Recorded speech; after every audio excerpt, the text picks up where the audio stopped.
Alright, in this video, we're going to kind of go back to what we learned about an order of operations and reviewed and kind of draw that into how you solve simple equations.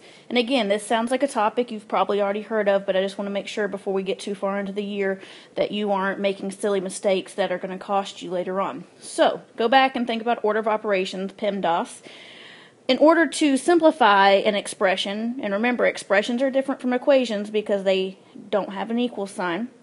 So when we were doing expressions in the last video, we had things that we just needed to crunch down into one number. So when we were doing that, we wanted to use this PEMDAS, and we were going this way. We were going toward the right. All right, this was if we wanted to simplify. But now we don't want to simplify, we want to solve an equation. So if we're solving equations, we're actually going to use this, but we're going to kind of go backwards. All right, so this is if we're solving. And again, there's going to be some exceptions along the way, but we'll kind of get to those as we get to them. So in order for us to kind of make this jump, I just want you to remember what we were doing to simplify and kind of think backwards in order to do what we're about to do. So we're just going to jump into some examples, and I'll kind of explain as we go.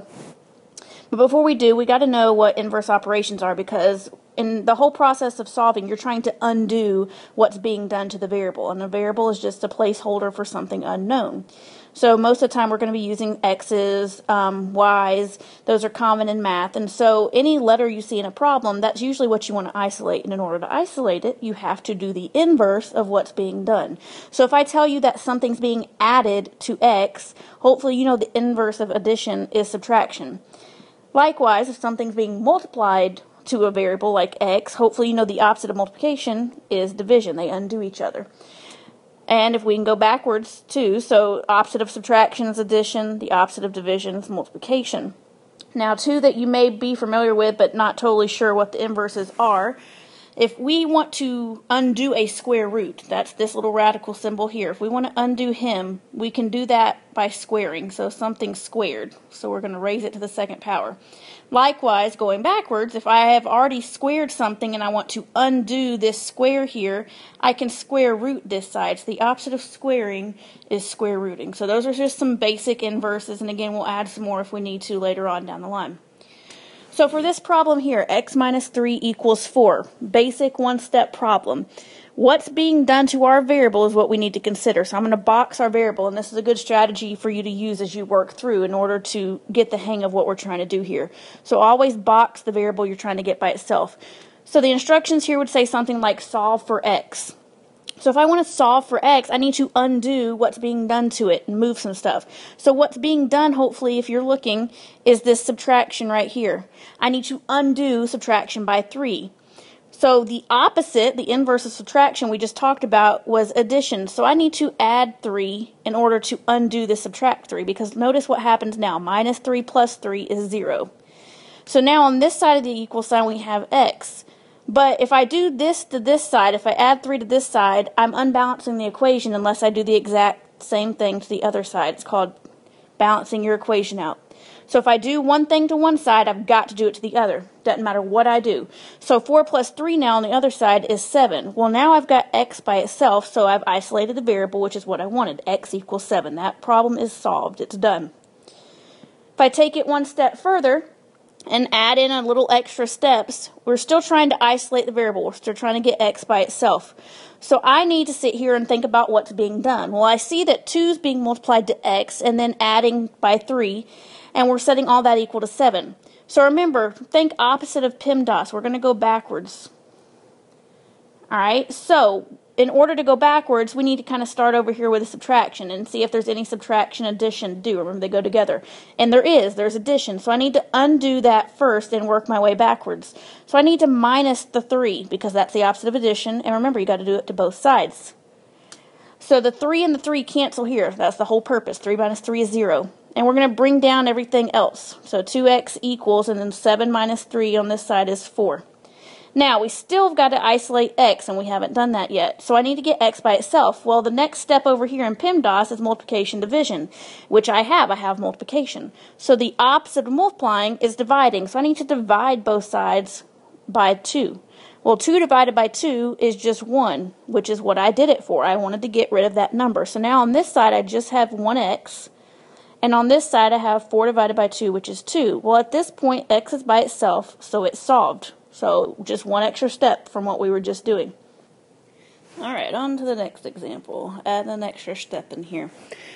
So on this one, again, just like last time, you see a variable. The problem would say something to the effect of solve for x or isolate the variable. So we still need to get x by itself. That's our ultimate goal. And if we can do that, we're solved. So on this one, we've got a few things happening to x. X is being added to 1, and then x plus 1, the whole quantity up top, is being divided by 2. So again, if you think of your PEMDAS and how we're going to try to undo some stuff here, since solving is like undoing, we got to work backwards. We do have addition, but I can't just go subtract 1 from both sides yet, because the 1 is involved in this bigger division that we have going on over here. This whole thing, x plus 1, is being divided by 2. So if I go try to subtract 1 from both sides, I'm kind of doing stuff I'm not allowed to in math. I'm going too far too fast. So I need to go and undo this division by 2 first, even though the addition subtraction comes first, because until I do that, the stuff up top is basically stuck, can't move. So I'm going to go and undo division. Well, undoing division takes multiplication. That's the inverse. So I need to multiply both sides of this equation by 2. And so 2 divided by 2, if you think about this as division now, is 1. So they cancel each other out. So what's left on the left is x plus 1 equals, and then on the right, 6 now. We just multiplied. So we're still trying to get x by itself, which hasn't happened yet, so that tells you we're not done. We still have to isolate it. But now I can go back and look at this addition. I don't have it stuck in any kind of division problem now. I'm just adding to x, and that's all I need to undo is an addition by 1. So I'm going to subtract 1 on both sides to undo this addition. And remember, as long as you do it to both sides, you're good. So 1 minus 1 cancels out. That's just going to give me 0. So now on this side I've got x, and on the right hand side I've got 6 minus 1, which is 5. At this point, x has been isolated. You're done. That's the answer. Alright, one more problem to try, and then I'm going to let you try on your own for a few. So this one's got a few things going on. There's actually 2 different ways you can solve this, so I'm going to kind of draw a line and show you both ways. Alright, there's one way that I'm thinking most of you are going to do, so I'm going to start there. Then I'll show you the other way that if you can get the hang of it and look at it carefully, you can actually find a quicker way to do it with. So, the way I think most of y'all are going to go for is distribution first. So we're going to try on this side distribution, and on this side I'll show you a different strategy. So to begin with, you're seeing parentheses, and most of y'all, when you see parentheses with a number bumped up next to it, your first idea is to distribute here, which is not a bad idea. So I'm going to go ahead and do that and show you how you can keep this problem going. So 2x, so 2 times x is 2x, 2 times 4 is 8, so plus 8, minus 3, he's got to get dragged down because he's not been dealt with yet, equals 7.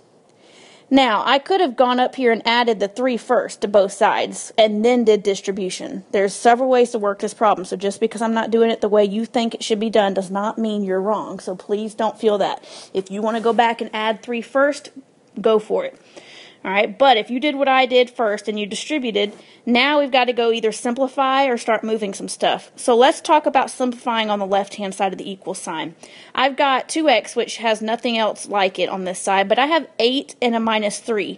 And we know that those two can go together. They're like terms. So 8 minus 3, if I go do this, is 5. Think about PEMDAS. So this is 2x plus 5 equals 7. Alright. So now I've got a 2-step equation again. I need to go undo some stuff. So I need to go undo the 5 first. And I'm left with 2x equals 2.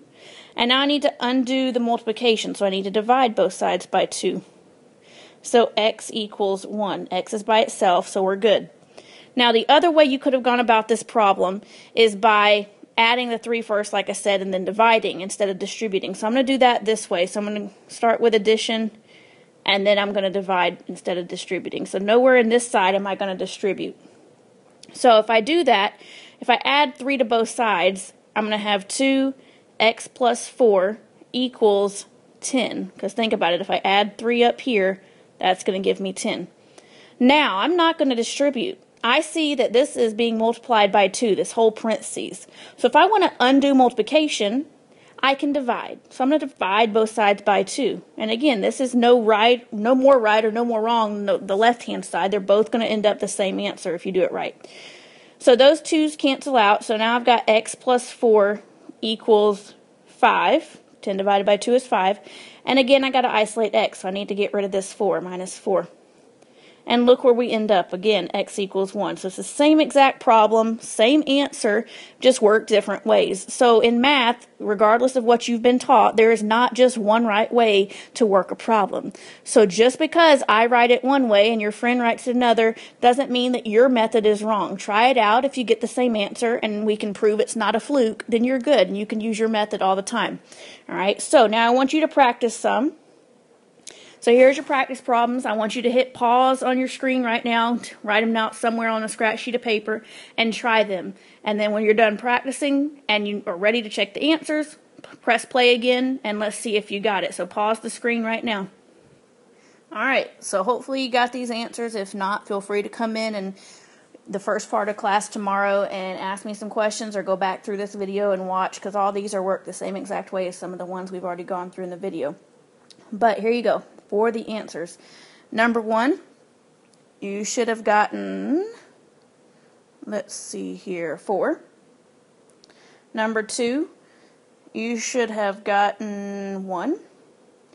And number 3, you should have gotten 4. And again, we're going to keep going over this, but an easy way to check your answers is to take what you got here and plug them back in for the x's over here, since that's what we were solving for. And if you get a true statement like 2 equals 2, or 4 equals 4, something like that, then you did it right. That's a right answer. Alright, so go back and check. If you didn't get those, make sure you're re-watching this video at the parts you need to, and coming to get help if you need to. And until next time, keep practicing.